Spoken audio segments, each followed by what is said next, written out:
नमस्ते और जय हिंद। आज हम बात करने वाले हैं प्राचीन भारतीय इतिहास के एक बहुत ही दिलचस्प दौर के बारे में। एक ऐसा समय जहां एक सीधी सादी सिंपल सी टेक्नोलॉजी एक कहीं ज्यादा एडवांस टेक्नोलॉजी के बाद भी काफी लंबे समय तक चलती रही। है ना मजेदार बात?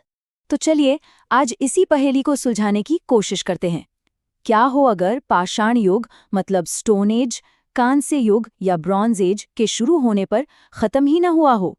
क्या ऐसा हो सकता है कि इतिहास की ये अलग-अलग दौर एक ही समय पर साथ-साथ चल रहे हों? ठीक है, तो इसको समझने के लिए सबसे पहले हमें उस दौर में जाना होगा जो इंसानी सभ्यता के लिए एक बहुत बड़ा मतलब एक टर्निंग पॉइंट था, और वो था नव पाषाण काल। अब ये जो नव पाषाण क्रांति थी ना, ये कोई छोटा-मोटा बदलाव नहीं था। ये एक जबरदस्त मतलब फंडामेंटल चेंज का दौर था। खेती की शुरुआत हुई, जानवरों को पालतू बनाया जाने लगा और लोग एक जगह टिककर स्थायी बस्तियां बसाने लगे। जैसा कि महान इतिहासकार वी गॉर्डन चाइल्ड ने कहा, ये एक सच्ची क्रांति थी जिसने इंसान के जीने का तरीका ही हमेशा के लिए बदल दिया। तो इस दौर की सबसे बड़ी उपलब्धियां क्या थीं? भाई खेती शुरू हो गई, गेहूं और जौ जैसी फसलें उगने लगी, जानवरों को पालतू बनाया जाने लगा, गांव बसने लगे, और हाँ, कुम्हार का चाक जिसने मिट्टी के बर्तन बनाने का काम ही बदल दिया, उसका आविष्कार भी इसी समय हुआ। अब देखिए, खेती से जब जरूरत से ज्यादा अनाज पैदा होने लगा तो बस्तियां बड़ी होने लगी, और यही आगे चलकर दुनिया के पहले शहरों की नींव बनी। लेकिन कहानी में एक और ट्विस्ट आने वाला था। एक नई खोज सब कुछ फिर से बदलने वाली थी, और वो खोज थी धातु की। इंसानों ने सबसे पहले जिस धातु की खोज की वो थी तांबा। अब जब पत्थर के औजारों के साथ साथ तांबे का इस्तेमाल भी शुरू हो गया, तो यहीं से एक नए दौर की शुरुआत हुई, जिसे हम कहते हैं ताम्र पाषाण युग। इसका नाम ही सब कुछ बता देता है। ताम्र यानी तांबा और पाषाण यानी पत्थर, मतलब वो दौर जब पत्थर और तांबा दोनों एक साथ इस्तेमाल हो रहे थे। चलिए अब आते हैं कहानी के सबसे पेचीदा हिस्से पर, एक ऐतिहासिक पहेली पर। देखिए, नव पाषाण युग के जो गांव थे ना, उन्हीं से आगे चलकर दुनिया की एक महान, एक बहुत ही एडवांस्ड सभ्यता ने जन्म लिया। हम बात कर रहे हैं सिंधु घाटी सभ्यता की। एक बहुत ही सोफिस्टिकेटेड, शहरी और कांस्य युगीन समाज। हड़प्पा और मोहनजोदाड़ो जैसे बड़े बड़े शहरों के बारे में तो सबने सुना ही है। ये लोग टेक्नोलॉजी में बहुत आगे थे और ये कांस्य का इस्तेमाल करते थे।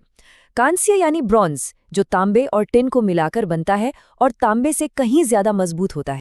तो पहेली यही है, एक तरफ थी सिंधु घाटी सभ्यता जो एडवांस्ड थी, ब्रॉन्ज का इस्तेमाल करती थी और जिसके पास बड़े बड़े शहर थे, और ठीक उसी समय दूसरी तरफ थी ये ताम्रपाषाणिक संस्कृतियां जो देहाती थीं, गांव में रहती थीं और सिर्फ तांबे और पत्थर के सिंपल औजार इस्तेमाल करती थीं। सवाल ये है कि एक ज्यादा एडवांस सभ्यता और एक कम एडवांस सभ्यता एक ही टाइमलाइन पर साथ साथ कैसे मौजूद थी? ये दोनों समानांतर कैसे चल रही थी? चलिए इस गुत्थी को सुलझाने के लिए सबूतों को खंगालते हैं। तो इस पहेली को सुलझाने के लिए हमें पूरे भारतीय उपमहाद्वीप का एक नक्शा बनाना होगा। हमें उन प्राचीन बस्तियों की जड़ों तक जाना होगा जहां से ये सब शुरू हुआ, और इसकी शुरुआत हम करेंगे कुछ बेहद जरूरी नवपाषाण स्थलों से। सबसे पहले चलते हैं मेहरगढ़, जो आज के बलूचिस्तान पाकिस्तान में है। जानते हैं, इसे एशिया की सबसे पुरानी बस्तियों में से एक माना जाता है। मेहरगढ़ में जो खोजें हुई हैं वो कमाल की हैं। इस इलाके में खेती के सबसे पुराने सबूत यहीं मिले हैं, जैसे गेहूं, जौ और अंगूर। बल्कि पहली पालतू फसल जौ के सबूत भी यहीं से हैं। भैंस को सबसे पहले पालतू बनाने के सबूत भी यहीं मिले। सबसे खास बात यह है कि यहाँ हमें नवपाषाण काल से लेकर हड़प्पा काल तक एक लगातार चलती आ रही बस्ती के सबूत मिलते हैं। मतलब एक छोटा सा गांव धीरे धीरे विकसित होकर आगे चलकर विशाल हड़प्पा सभ्यता का हिस्सा बन गया। अच्छा, अब मेहरगढ़ से उत्तर की तरफ चलते हैं, कश्मीर में। यहाँ एक जगह है बुरज़होम, और यहाँ जो मिला है वो नवपाषाण जीवन की एक बिल्कुल ही अलग और अनोखी तस्वीर दिखाता है। बुरज़होम की खासियत क्या थी? पहली बात तो ये कि यहाँ के लोग गड्ढों में घर बनाकर रहते थे, जिन्हें पिट ड्वेलिंग कहते हैं। दूसरी और सबसे अनोखी बात यहाँ की कब्रें हैं। यहाँ इंसानों को उनके पालतू कुत्तों के साथ दफनाए जाने के सबूत मिले हैं। इतना ही नहीं, एक इंसानी खोपड़ी पर सर्जरी मतलब ऑपरेशन के निशान भी मिले हैं। सोचिए, उस जमाने में भी मेडिकल प्रक्रियाएं होती थीं। इस जगह की खोज 1935 में येल कैम्ब्रिज की एक टीम ने की थी। अब कश्मीर से चलते हैं पूर्वी भारत, बिहार की तरफ। यहाँ चिरांद नाम की एक जगह है जो एक ऐसी बस्ती की कहानी कहती है जिसका अंत बड़ा ही दुखद हुआ। चिरांद में हमें भारी मात्रा में हड्डी से बने औजार मिले हैं, जो बताता है कि यहाँ एक अच्छा खासा फलता फूलता समुदाय रहता था। लेकिन यहाँ एक बड़े अग्निकांड के सबूत भी मिले हैं। झोपड़ियों और पूरी बस्ती के जले हुए अवशेष मिले हैं। ऐसा लगता है कि किसी भयानक आग ने इस पूरी बस्ती को अपनी चपेट में ले लिया और सब कुछ खत्म कर दिया। अच्छा, अब एक और पहेली की बात करते हैं, और वो है चावल की पहेली। मतलब चावल की खेती की शुरुआत कहाँ और कब हुई, ये एक ऐसा सवाल है जिस पर इतिहासकारों में काफ़ी बहस होती है, और जैसे जैसे नई खोजें होती हैं, जवाब भी बदलते जाते हैं। इसको ऐसे समझते हैं, पहले चौपानी मांडो में जंगली चावल इस्तेमाल करने के सबूत मिले। फिर कोल्डीवा को लंबे समय तक वो जगह माना जाता था जहाँ इंसानों ने पहली बार चावल उगाया। लेकिन अब जो सबसे ताज़ा सबूत हैं, वो हमें मिले हैं लहुरा देवा से, जो संत कबीर नगर में है। आज की तारीख में इस इलाके में उगाए गए चावल का सबसे पुराना सबूत लहुरा देवा के पास है। ये दिखाता है कि कैसे इतिहास नई खोजों के साथ अपडेट होता रहता है। तो अब जब हमने पूरे भारत में फैली इन प्राचीन बस्तियों को देख लिया है, तो हम अपनी उस पहली पहेली पर वापस आ सकते हैं। अब ये साफ हो जाता है कि कहानी सिर्फ सिंधु घाटी सभ्यता की नहीं थी, उसके अलावा भी बहुत कुछ हो रहा था। देखिए, किसी भी सभ्यता की रीढ़ होती है कृषि, चाहे वो शहरी हो या ग्रामीण। अगर आपके पास ज़रूरत से ज़्यादा खाना नहीं है तो न व्यापार हो सकता है, न शहर बच सकते हैं, ना ही कोई और ख़ास काम हो सकता है। तो जहाँ एक तरफ सिंधु घाटी के लोग बड़े बड़े शहर बना रहे थे, वहीं दर्जनों दूसरी संस्कृतियाँ अपने अपने इलाकों में खेतीबाड़ी पर ध्यान दे रही थीं और एक ग्रामीण जीवन जी रही थीं। और इसके लिए वो उन्हीं औजारों का इस्तेमाल कर रहे थे जो उनके पास थे, यानी तांबा और पत्थर। और ये संस्कृतियाँ पूरे भारत में फैली हुई थीं।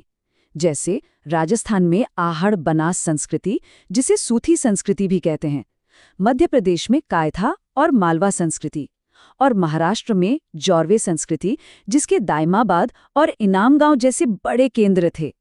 समझने वाली बात यह है कि ये लोग कोई पिछड़े हुए नहीं थे। ये उनकी अपनी अलग अलग संस्कृतियां थीं, जो सिंधु घाटी के बड़े शहरों के साथ साथ उन्हीं के समानांतर फल फूल रही थी। और सबसे चौंकाने वाली बात सुनिए, महाराष्ट्र की जो जोरवे संस्कृति थी, वो लगभग 700 ईसा पूर्व तक चली। इसका मतलब क्या है? इसका मतलब ये है कि जब सिंधु घाटी सभ्यता खत्म हो गई, उसके बाद भी ये संस्कृति लगभग 800 साल तक चलती रही। इतना ही नहीं, ये बाद के वैदिक काल के समकालीन भी थी। मतलब एक ही समय पर एक तरफ वैदिक काल चल रहा था और दूसरी तरफ महाराष्ट्र में ये ताम्र पाषाणिक संस्कृति जिंदा थी। तो अब समय आ गया है कि हम इतिहास की अपनी समझ को, अपने दिमागी नक्शे को इस नई जानकारी के हिसाब से अपडेट करें, एक नई टाइमलाइन बनाते हैं। देखिए, टाइमलाइन कुछ ऐसी दिखती है। लगभग 7000 ईसा पूर्व में नवपाषाण युग शुरू होता है।